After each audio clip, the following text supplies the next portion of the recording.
DIY. Now, through the power of social media, more people have realized that the words they say or the work they do is worth putting all of that in a book.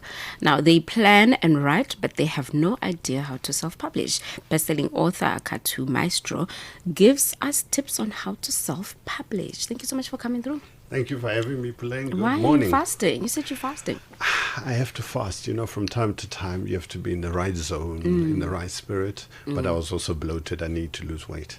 So, yeah. That's the only reason why it's always about the weight for me when I'm... Whether you guys have food right in front of me, but hey, I will resist. Doing the show for 3 years, it was hard. But just last year, I managed to lose weight while I still eat, That's so awesome. I challenged myself on that level. Talking about challenges, let's talk about those that want to challenge themselves to actually put their books out there and self-publish. For So sure. I take it you self-publish. Yes, I am self-published, yeah. Tell us about the books that you've written and how the self-publishing approach has been going for you. So I'm on my fourth book published. Yeah. And I've got a fifth book coming out in May on the 10th, which is my birthday. Yeah. So the first 3 books I did is a trilogy. They were novels called the Mulalo trilogy. I wrote as a young woman in those books. You wrote? As a young woman. As a young woman. Yeah, from okay. that perspective, the narrative. Okay. And then I wrote Healing Out Loud, which is my first non-fiction book. Yeah. That was a bit of a challenge and a switch, but that's always what I wanted to do. And when I wrote the first book, I was very unsure about how the whole industry works. And I got the book edited and everything, and I reached out to some publishers. And publishers were saying, please load your manuscript on our system. We'll get back to you in 8 weeks. I was like, no, I need to publish this book in December. I went through about 3 publishers. Some would just say a few months. And then I thought to myself, let me be brave. Let me print books and sell from the boot of my car. Yeah. I've got a history in the music industry, so I know how that used to be done with cassettes and CDs on the streets. And then I printed the books and I started selling. My social media grew. And I think also I must really give props to a lot of local authors who supported me and came to the party when I needed to understand how things are done. Yeah. And from there, I ended up finding something called a distributor. So this is a person who gets you into the stores, but you still self-published.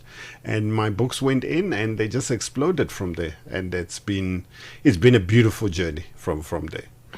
So you pay the publisher to put the books in The stores. distributor. Also, the distributor, Yeah, the yes, distributor. because you're self-published. Yeah, so all they do is logistics. I can also do distribution by myself, but it's a lot of work. It's a lot of logistics. You've got a warehouse, you've got an invoice. I don't like numbers. So you'd rather give it to somebody and they take a small percentage and they do it for you and get into the different stores. Oh, so that's the best way to go about that. And in the self-publishing side, yeah. So what are some of the biggest mistakes that people make when they're trying to self-publish, especially if it's their first time? Sure. I see a lot of people not putting a lot of effort into the actual book covers themselves.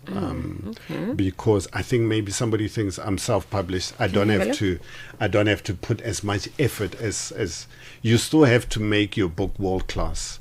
I see the typesetting in the books is also not up to standard. And a lot of people who do self-publishing will just do a book maybe with like 100 pages or 80 pages. It's a very small book. So those are some of the mistakes that make it harder to penetrate the industry. Because the perception of value, if somebody's going to buy a book with 80 pages and you're selling for 200 rand, they're not going to buy it. You don't have a name yet. So you still need to have a very big name for yourself. But a lot of people also fear to start. They fear that if I self-publish, I might not make it because a lot of the commercial publishers out there will swallow me whole. Yeah. It's not true. If your book talks to somebody, the right readers and the right people will come for your book. Yeah. So my advice to people who are trying to self-publish is just start. Do it scared, do it unexperienced, and everything else will come after that. Yeah. It looks like there's a lot that goes into self-publishing. It's a lot of work. Yeah, it's a lot of work. And so for you, you said social media also played a role. Yeah. Then how has it also, changed the way people write, publish, and promote their books? I find people trying to publish books without a social media following. Remember, you can't have a product and people don't know where to come and find it. Yeah. You also need to create a voice on social media, and you also need to get the right people who are looking for you to be able to find you. So for me, it was also not easy because my social media was very small. I was very self-aware, I was very shy to get out there. I was scared of the trolls, that people troll you, criticize you. And then I just started pushing a lot of ads as well on Instagram. I started posting a lot, commenting a lot on other authors. That's how other people find you also on the socials. And the self-publishing journey is not just about writing a book. It's other revenue streams that come with it, because I'm also a ghostwriter. So I write for other people, and I also publish for other people. I also do cover designs for other people, and I also do public speaking. And that really comes from the book. The book also becomes your CV, your resume, because you tell a story to somebody, and once they resonate with the story, you become attractive to them in whatever field they might want to guidance from you on. No, this cover is really cool. Like, it's not like so I get the importance of investing World class in the product. Yeah. It looks really amazing. Let's share your social media pages, because I see we only have just 2 minutes left before I have to go to the news. So it's at Khathu Mawstro on all my socials. That will be TikTok, Instagram, and Facebook. Khathu is spelled Khathu, Maestro, Maestro. And you'll find me on all the socials, and all my books are available. And I post a lot of motivational stuff and inspiring stuff. And if you need publishing, ghostwriting services, I'm the go-to person as well.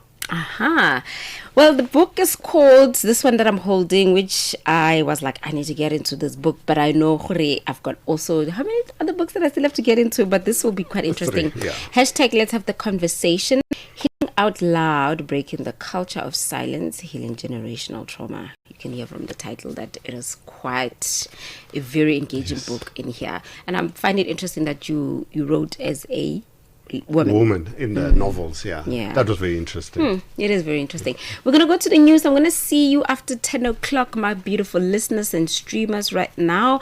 On the other side of that, we're having those other 2 interesting conversations. One is about how really women can tap into their womb to heal and also make money, feminine energy all the way, and that is on our health and wellness. And then we talk about vibe funding for Vibe Check. No, not vibe funding.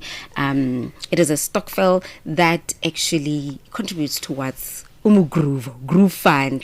It's going to be quite cool. Stick around for that.